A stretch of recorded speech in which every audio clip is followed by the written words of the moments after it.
Merci d'être avec nous en ce jour saint de l'islam, vendredi 31 janvier 2014. Pour suivre cette édition, tout d'abord les titres. Vague d'interpellation de ces derniers jours et l'affaire dite de 400 milliards de francs CFA qu'aurait laissé l'ancien président de la République était au centre d'un point de presse du procureur général de la République cet après-midi.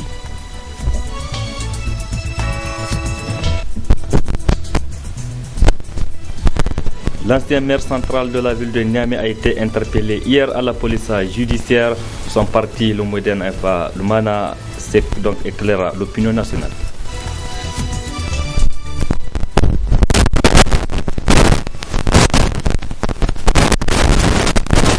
Bonsoir et bienvenue sur cette édition sur la télévision Labari. La procédure judiciaire autour de l'affaire dite de 400 milliards de francs CFA qu'aurait laissé l'ancien président de la République Tanja Mamadou après le coup d'État du 18 février 2010 suit son cours normal. Ce vendredi, Tanja Mamadou devait être entendu donc à son domicile où les militants et quelques membres du bureau politique du parti étaient présents. Quelques membres du bureau politique national du parti MNSD Nassara, avec le soutien de certains militants et sympathisants du parti, étaient ce matin au domicile de l'ancien président de la République, Tanja Mamadou, qui devrait être interrogé relativement à l'affaire de 400 milliards de francs CFA, quelques jours après l'annonce de l'ouverture d'une procédure judiciaire par le ministre porte-parole du gouvernement lors de sa dernière sortie médiatique. L'avocat de l'ancien président, Maître Soleil, explique. À l'occasion de cette demande, j'ai pris à tâche, donc j'ai écrit au président de la République pour lui dire attention, nous sommes bien d'accord qu'il y a un président de la République ou un ancien président de la République peut être entendu, interrogé. La loi l'a prévu, c'est une loi du 3 février 1994. Sa personne, la protection de sa personne est absolue. Sa personne est inviolable. Et donc, on doit respecter sa personne. Et l'exercice de juridiction, ça veut dire que les tribunaux judiciaires nigériens que nous connaissons, qui peuvent vous juger, vous et moi, ne sont pas compétents pour l'entendre ou le juger. Et qu'il faut pour cela, ou même pour l'entendre, il faut une procédure. Il suffisait tout simplement au gouvernement ou à celui qui a commandité cette enquête, qui n'est autre que le ministre de la Justice, Marou Amadou, qui a déjà, vous vous souvenez, dit qu'il y a 40 personnes qui doivent être entendues dans cette affaire. Donc si lui-même a ciblé 40 personnes, on ne sait pas sur quelle base et sur quels critères et quelles sont ces personnes-là. Et qu'est-ce qu'il veut, c'est pratiquement que le président Tanja Mamadou fasse de la délation. C'est à lui de leur donner la piste de comment faire l'enquête et cela ne correspond pas à la personnalité, vous le savez bien, du président Tanja Mamadou. Alors le procureur de la République m'a répondu pour me dire non, que c'est seulement dans le cadre d'un procès pénal où Tanja Mamadou est susceptible d'être interrogé ou arrêté que cette loi s'applique. Pour écouter un ancien président de la République, il y a des procédures à respecter. On le veut ou non, ils vont débarquer chez le président Tanja pour l'entendre et aujourd'hui. Malgré la correspondance, on a dit attention, si vous venez la loi du 13 février 1994, il y a ce que vous avez d'appeler que c'est un ordre manifestement illégal. La loi dit que pour entendre ou pour interroger un ancien président de la République, il faut que la Cour suprême soit d'accord. S'ils le faisaient, nous estimons qu'ils ont exécuté un ordre manifestement illégal et qu'ils peuvent être poursuivis sous le coup de la loi. Il s'agit en tant qu'OPJ, ils ont visé les articles du Code de procédure pénale pour dire que c'est un cadre dans le cadre d'enquête préliminaire. On ne connaît pas qui est l'auteur de ce qui reproche, qui on poursuit, qui a dénoncé ou qui a porté plainte. Nous, on a de dates et de lieux à fixer que lorsque la loi du 3 février 1994 était respectée. Sans cela, c'est nous rendre complices de la violation de la loi du 3 février 1994. Mais rassurez-vous, nous avons envie de dire tout ce que nous savons cette affaire, mais lorsqu'on veut poursuivre des pistes, commençons par respecter la loi. L'ancien président de la République, Tanja Mamadou, est prêt à répondre à toutes les interrogations par rapport à cette affaire de 400 milliards, a laissé entendre son avocat Maître Soleil, mais dans le respect des textes de la République. Cette affaire de 400 milliards de francs CFA qu'aurait lancé l'ancien président de la République, Tanja Mamadou, était au centre d'un point de presse cet après-midi, animé par le procureur général de la République, avec donc entre autres sujets développés au cours de ce point de presse. L'interpellation de ces derniers temps, précisément, c'est donc celle des journalistes privés qui ont été interpellés ces derniers jours donc à la police judiciaire. De l'extrait qui va suivre, le procureur de la République précise que l'affaire des 400 milliards de francs CFA, sur cette affaire relativement, une enquête est ouverte. Je propose de suivre Hiro Moussa Waziri. Vous savez très bien que c'était parti d'une rumeur. Une rumeur qui a fait son bout de chemin, laquelle rumeur a été relayée par les médias. Il y a eu des démentis de certaines voix autorisées. Les gardiens et les dépositaires des deniers publics sont sortis infirmer cette information-là, mais apparemment sans convaincre une frange de l'opinion publique. Moi, mon devoir, c'était de faire la lumière sur cette affaire-là. En raison d'abord de la personnalité de l'auteur présumé de cette affirmation et du montant important de la somme.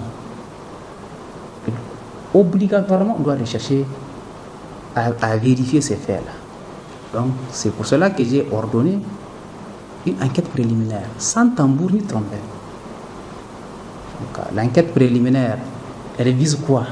D'abord, il faut vérifier la paternité de ces déclarations qu'on attribuait à l'ancien président de la République, Tanja Mamadou. Il faut s'assurer que ces propos sortent de sa bouche. Et ensuite vérifier la véracité également de l'information. Y a-t-il eu 400 milliards ou pas? Donc moi, c'était l'objectif que j'ai visé d'abord en ordonnant l'ouverture de cette enquête préliminaire. Ibrahim Moussa Waziri, procureur de la République, que vous suivrez en intégralité en partie magazine de ce journal. Point de presse ce matin du bureau politique national du parti Lumana Africa. Il est relatif à l'interpellation hier de l'ancien maire central de la ville de Niamey, Oumarou Moumouni Dogari. Précision avec Asmana China et Cheb Guissou. Ce point de presse a pour objectif d'éclairer l'opinion publique relativement à l'interpellation à la police judiciaire de Omar Moumouni Dogari, ancien président du conseil de ville de Niamey, dont le nom a été cité dans une affaire d'escroquerie dans la vente des parcelles. Soumana Sanda, membre du bureau politique national du parti Lumana, apporte ses précisions. Jeudi 30 janvier 2014, notre camarade Omar Moumouni Dogari a été interpellé par la police judiciaire pour des raisons qu'il ignorait totalement.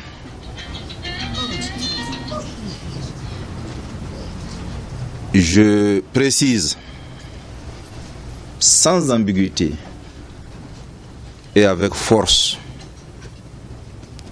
qu'il ne s'était nullement agi d'un problème de gestion ou d'une escroquerie dans une affaire privée, en tout cas en ce qui le concerne. Après examen sérieux des faits, il s'est avéré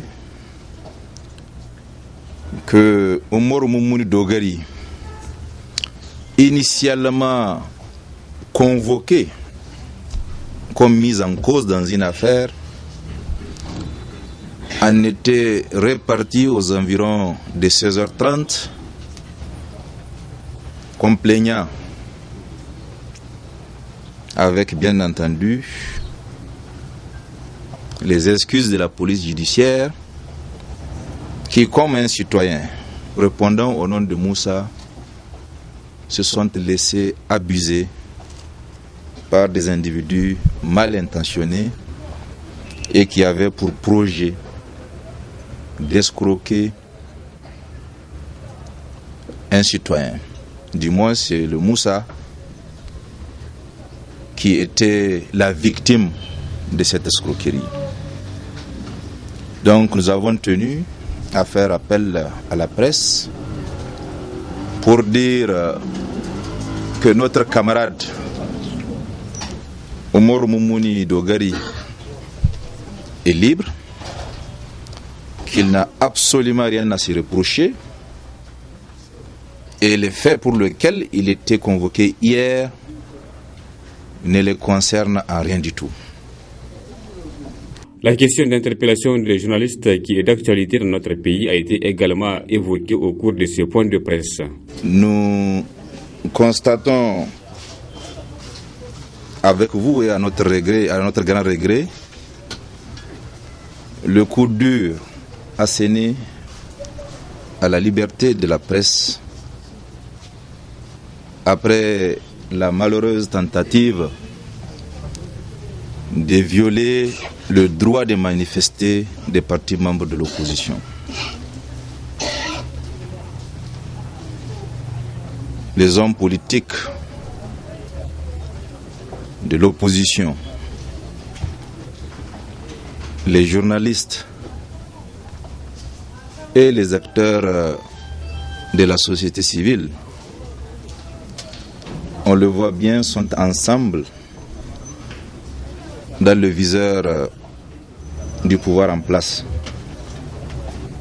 Dieu merci, nous avons une justice indépendante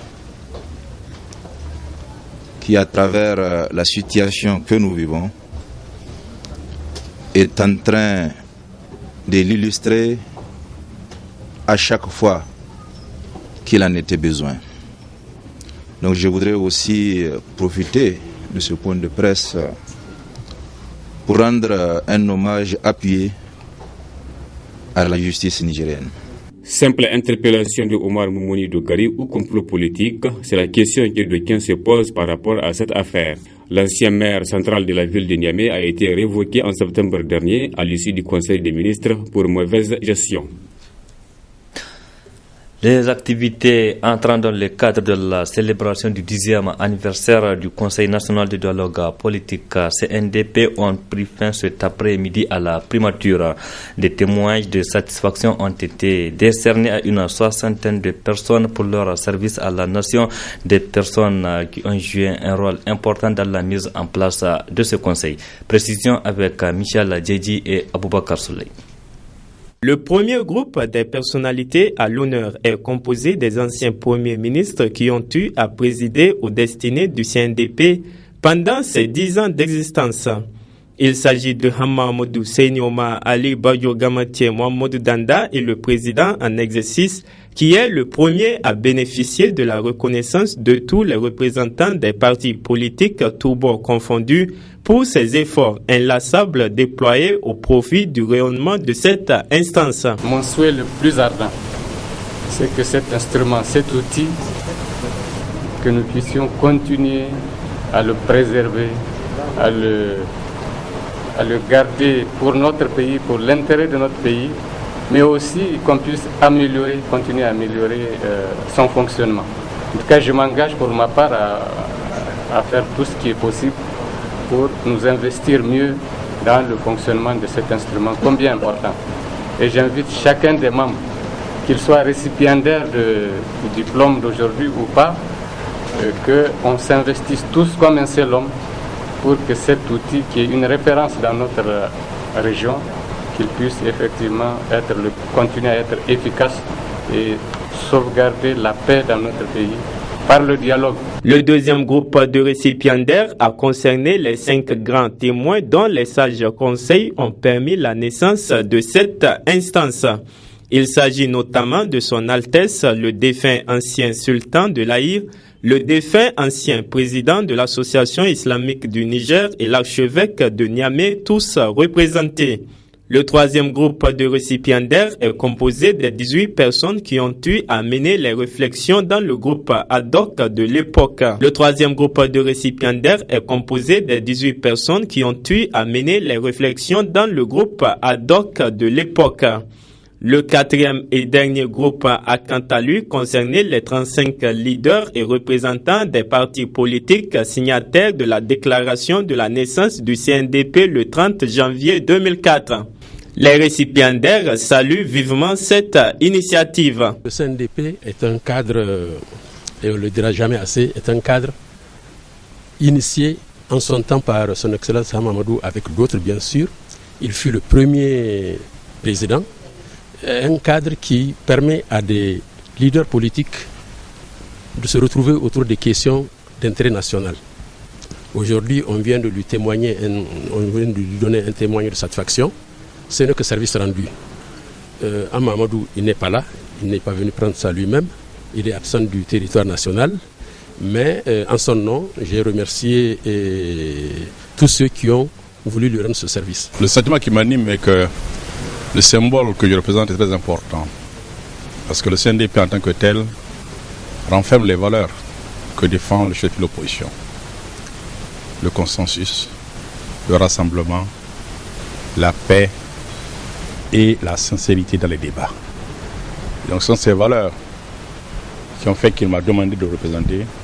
Pour ensuite, je suis heureux de récupérer à son nom ce parchemin. Cette cérémonie de remise de témoignages officiels de reconnaissance pour services rendus à la République a également été un véritable moment de retrouvailles et de convivialité autour du Premier ministre qui a eu cette heureuse initiative de célébrer les 10 ans d'existence de l'outil qui fait ou qui doit faire l'unité, même pendant les périodes de divergence pour l'intérêt de la nation. Une femme résidente au quartier Talagué, 50 mètres, a été sérieusement agressée par son ancien mari selon elle. Salamatou Boubacar, c'est son nom, a perdu 2 de ses doigts. L'ONG Femmes et Enfants Victimes de Violences Familiales condamne cet acte et l'auteur doit être puni conformément donc à la loi selon sa présidente. Précision avec Youssouf Omar et Chebi Disson. Ce sont là des séquelles sur cette femme après avoir été sérieusement blessée par son ex-mari, qui l'aurait battue à coups de machette. La victime a perdu 2 de ses doigts, l'auriculaire et l'annulaire. La scène s'est produite le mardi dernier au quartier Talaï de 50 mètres. L'agressé relate les faits.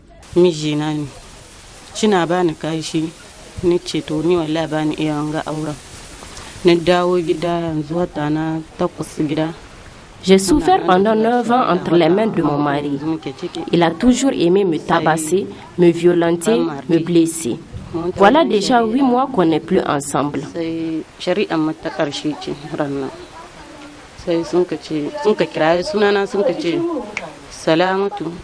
Mardi dernier, j'étais partie à la justice de Talagué pour qu'enfin le juge prononce le divorce, chose qui était faite.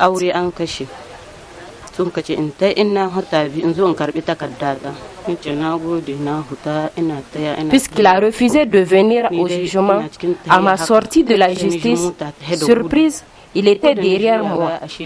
Il m'a suivi avec sa voiture et là, il a commencé à me donner des coups de machette.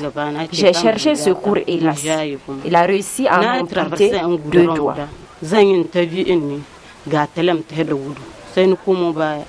Pour l'ONG SOS Femmes et Enfants Victimes de Violences Familiales, l'auteur de cet acte barbare doit être sévèrement puni par la loi. C'est un acte criminel, inhumain. Et l'auteur de cet acte-là doit être sévèrement puni. Voilà. La loi nigérienne doit s'appliquer dans toute sa rigueur. L'ONG SOS Femmes et Enfants Victimes de Violences Familiales a été saisie justement pour que cette femme-là soit aidée.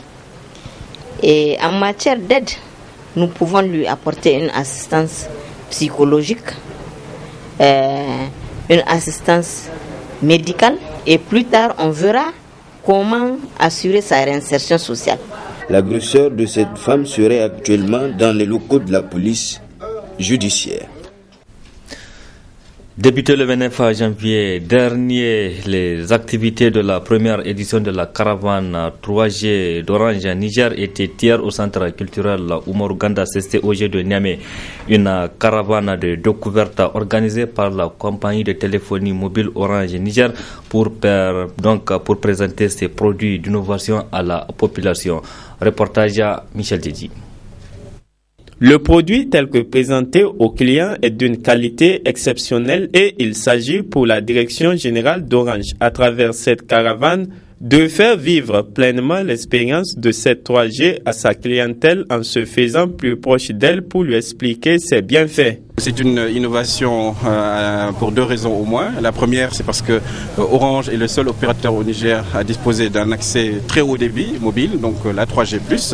Et ensuite, la deuxième raison, c'est parce que c'est la première fois qu'un opérateur organise comme ça un centre dans Niamey, grandeur nature, pour faire de la pédagogie en direction des clients, des cibles et du public, de tous ceux qui sont intéressés finalement par le monde du numérique. Et tout ça se fait en 2014, l'année du plus chez Orange, c'est-à-dire l'année où on offre plus à nos clients, en particulier sur le très haut débit mobile. Et c'est pour ça que nous organisons ces caravanes, parce que c'est des initiatives qui nous permettent de nous rapprocher de nos clients, mais également de jouer notre rôle de leader dans l'Internet mobile, puisque le leader, c'est celui qui montre le chemin, c'est celui qui fait la pédagogie, c'est celui qui aide les masses à adopter les nouveaux services. Donc, en tant que leader de l'Internet au débit mobile au Niger, et en tant que marque proche de ses cibles, il nous semblait très intéressant d'organiser cette caravane. Et quand je vois l'affluence qui commence à grandir autour de ces stands-là, j'ai bon espoir que le plus grand nombre de Nigériens, notamment à Niamey, vont profiter de cette caravane-là. En cette deuxième journée de cette caravane, les abonnés d'Orange continuent à faire le maximum de découvertes avec des navigations et d'autres prestations gratuitement opérées sur leur téléphone. Vraiment, l'initiative est à féliciter et surtout à encourager aussi. Surtout avec la 3G plus d'Orange, on peut naviguer vraiment 5-5. En tant qu'élève, ça va me permettre de faire des recherches, de naviguer plus rapidement, de naviguer dans le compte Facebook, de causer avec des amis comme ça. Cette caravane haut débit d'Orange prendra fin au CCOG ce dimanche 2 février 2014, mais continuera jusqu'au 5 mars prochain, respectivement au stade général Seyni-Kounché, à l'université de Niamey, au lycée Kassé et au collège Mariama. La découverte change avec Orange, la vie change avec Orange. Exploitation minière au Niger, les négociations se poursuivent activement entre les autorités du Niger et les responsables d'Areva sur justement la révision du contrat minier entre ces deux partenaires. Pendant ce temps, les organisations de la société civile nigérienne se mobilisent davantage pour défendre les intérêts du Niger. Dans ce sens, elles sont en train d'organiser une manifestation dans la première semaine du mois de février. Le résumé avec Souleymane Mouni Barma. Selon une dépêche de l'agence France-Presse AFP, les autorités nigériennes et les responsables du géant du nucléaire français Areva négocient âprement sur la révision du contrat minier relativement à l'exploitation de l'uranium, stratégique pour les deux parties. Les autorités exigent d'Areva de financer le développement du pays quand le géant français du nucléaire dépend étroitement de l'extraction de ce minerai, ajoute AFP. L'État du Niger et l'entreprise française se sont déjà retrouvés à 4 ou 5 reprises alternativement à Niamey et Paris, en quête d'un accord affirmé à la mi-janvier le ministre des Mines nigérien lors d'une conférence de presse. Pour Areva, il s'agit de maintenir au meilleur coût possible sa présence au Niger, le deuxième pays derrière le Kazakhstan et devant le Canada pour le groupe en termes de production, selon un porte-parole du groupe français. L'enjeu est crucial pour la France, dont l'État est actionnaire à 80% d'Areva et où 75% de l'électricité produite est d'origine nucléaire. Areva extrait environ un tiers de son uranium de la Cominac et de la Somaïr, deux mines situées dans la région d'Agadez, deux sites dont les installations sont aux arrêts depuis le 1er janvier 2014. Pour le Niger, le contrôle des ressources naturelles est en jeu. L'État et les organisations de la société civile actives dans le domaine des industries extractives exigent l'application de la loi minière de 2006.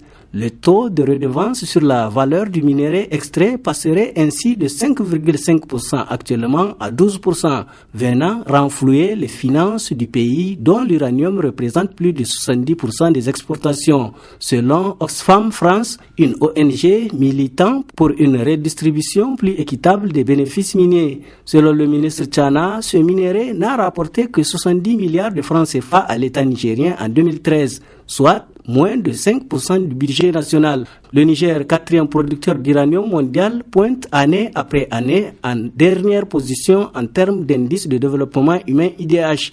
Ainsi, depuis quelques semaines, les structures de la société civile nigérienne se mobilisent pour défendre les intérêts du Niger. Ces structures comptent d'ailleurs organiser une marche pacifique suivie d'un meeting à Niamey et à l'intérieur du pays le 6 février prochain pour dire non à Areva.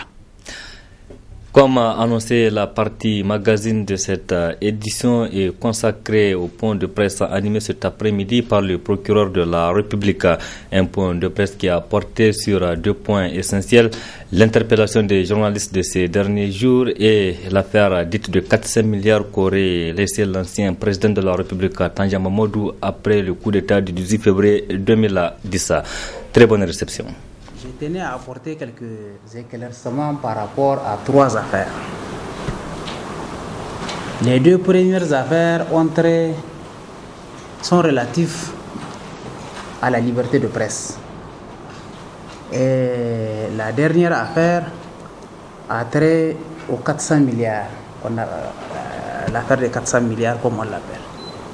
Mais avant d'arriver à ces propos-là, j'aimerais profiter de vos micros pour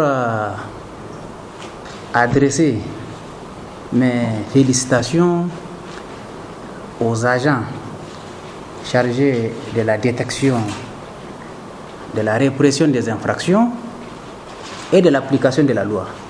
Donc je pense en particulier aux agents des inspections générales, des inspections des services, de l'inspection générale d'État, de la CENTIF, de la Halcia, entre autres, les officiers de police judiciaire et les agents de police judiciaire, ainsi que mes collaborateurs.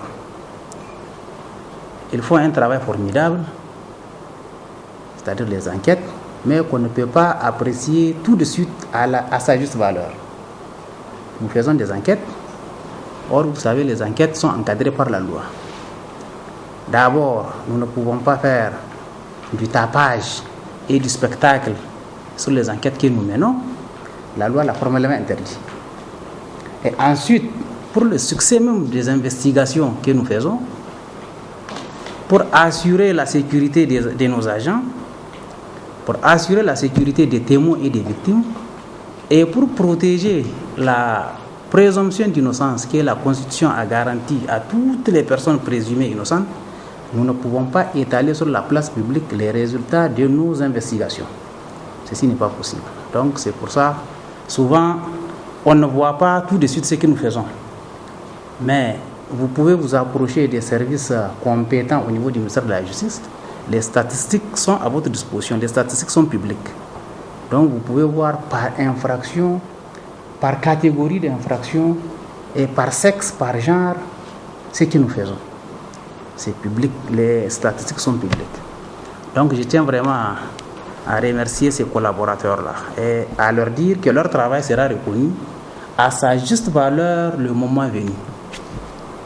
Maintenant, pour revenir à nos affaires, je disais que les 2 premières entrées sont relatives à la liberté de presse. La première, c'est l'affaire qui oppose le ministère public à votre confrère Dambaji. Vous savez très bien que le 14 janvier 2014, la télévision Canal 3 a organisé un débat en Hausa. Au cours de ce débat-là, moi, j'ai retenu 2 genres de propos proférés par Dambaji. La première catégorie de propos, disons tous ces propos de toutes les façons, sont des propos virulents. Les premiers propos, M. Dambaji disait qu'il y a une grande catégorie, une grande partie des Nigériens qui souhaitent la fin du régime, la chute du régime, et que certains seraient en train de prier pour qu'il y ait un renversement des institutions. Ces propos, vous conviendrez avec moi, ces propos sont blâmables. Mais la deuxième catégorie de propos, et ces propos, eux, ne sont pas seulement blâmables, ils sont répréhensibles, c'est là où il attribue, sans jamais avoir participé, un dialogue qu'il impute au président de la République avec une dame. D'après lui, ce dialogue aurait eu lieu à Tamaské, entre le président de la République et une dame. Et le président de la République aurait promis à cette dame un puits. Donc, nous savons très bien que ces propos ne sont absolument pas fondés. Mais nous allons lui permettre, nous allons lui donner l'occasion de faire la preuve de la véracité de ce qu'il affirme à l'occasion d'un procès public et contradictoire. Donc, et c'est pour ça que nous l'avons poursuivi du chef de diffamation envers le chef de l'État. Et cette infraction, elle est prévue et punie par les articles 49, 50, 51 et 61, deuxièmement, de la loi qui porte régime de la liberté de presse. Cette loi-là, c'est la loi, c'est l'ordonnance numéro 2010-35 du 4 juin 2010. En ce qui concerne la deuxième affaire, également relative à la liberté de presse, j'aimerais là également apporter quelques clarifications sur le sens que nous donnons à la détention préventive. Là, vraiment, c'est pour éclairer la lanterne des justiciables. Nous lisons tous la même chose. Et vous, et nous, et eux, nous lisons tous la même chose. En matière de délit de presse, la détention préventive est interdite. Nous sommes tout à fait d'accord. Mais là où nous ne disons pas la même chose, parce que de l'autre côté, nous lisons tous la même chose, mais là où nous ne disons pas la même chose, c'est que le législateur ne s'est pas arrêté seulement là. Il a continué en disant que le juge ne peut décerner ni mandat de dépôt, ni mandat d'arrêt. Et vous savez très bien que cette loi sur la liberté de presse a des connotations pénales. Et les lois pénales sont d'interprétation stricte. Ce qui est interdit au juge, c'est de décerner un mandat de dépôt ou un mandat d'arrêt. Donc, à contrario, le juge peut décerner un mandat de comparution, pour ceux qui savent très bien, il y a des catégories, il y a des gradations, ou un mandat d'amener. Mais nous ne sommes pas là. Moi, ce qui m'intéresse, vraiment, c'est de vous dire que la garde à vue, elle est permise. Et la garde à vue, elle est tout à fait différente de la détention préventive. Ce n'est pas du tout le même régime. Et les gardes à vue qui ont été, les mesures de garde à vue qui ont été prises à l'encontre de certains journalistes, l'ont été avec mon consentement. Et c'est moi qui ai ordonné leur prolongation, conformément à la loi. Les gardes à vue, les mesures de garde à vue sont prises par l'officier de police judiciaire dans deux cas. Premier cas, en cas de nécessité d'enquête. Et deuxième cas, s'il y a des indices graves et concordants, de nature à motiver l'inculpation de la personne mise en cause. Si ces deux conditions sont réunies, la garde à vue elle est tout à fait permise et elle est légale. Donc j'aimerais qu'il n'y ait pas d'amalgame à l'avenir pour vous dire que la garde à vue elle est bel et bien permise, elle est autorisée, elle n'est pas interdite. Et la garde à vue, ce n'est pas une sanction. C'est une mesure tout simplement pour l'unicité de l'enquête ou pour permettre en tout cas la réussite ou le succès des investigations. Donc ça n'a rien à voir. Maintenant, en ce qui concerne l'affaire dite des 400 milliards, vous savez très bien que c'était parti d'une rumeur. Une rumeur qui a fait son bout de chemin, laquelle rumeur a été relayée par les médias. il y a eu des démentis de certaines voies autorisées. Les gardiens et les dépositaires des deniers publics sont sortis infirmer cette information-là, mais apparemment sans convaincre une frange de l'opinion publique. Moi, mon devoir, c'était de faire la lumière sur cette affaire-là, en raison d'abord de la personnalité de l'auteur présumé de cette affirmation et du montant important de la somme. Obligatoirement, on doit rechercher à vérifier ces faits-là. Donc, c'est pour cela que j'ai ordonné une enquête préliminaire, sans tambour ni trompette. L'enquête préliminaire, elle vise quoi? D'abord, il faut vérifier la paternité de ces déclarations qu'on a attribuées à l'ancien président de la République, Benjamin Momodu. Il faut s'assurer que ces propos sortent de sa bouche. Et ensuite vérifier la véracité également de l'information. Y a-t-il eu 400 milliards ou pas? Donc moi, c'était l'objectif que j'ai visé d'abord en ordonnant l'ouverture de cette enquête préliminaire. Donc apparemment, il y a eu un échange. J'ai échangé quelques écrits avec l'avocat de M. Tanja Momodu, qui semble se cramponner derrière l'inviolabilité et l'exemption de juridiction que la loi lui accorde. Mais là où on n'est pas d'accord, c'est que cette inviolabilité et cette exemption de juridiction ne jouent que si on vous reproche quelque chose.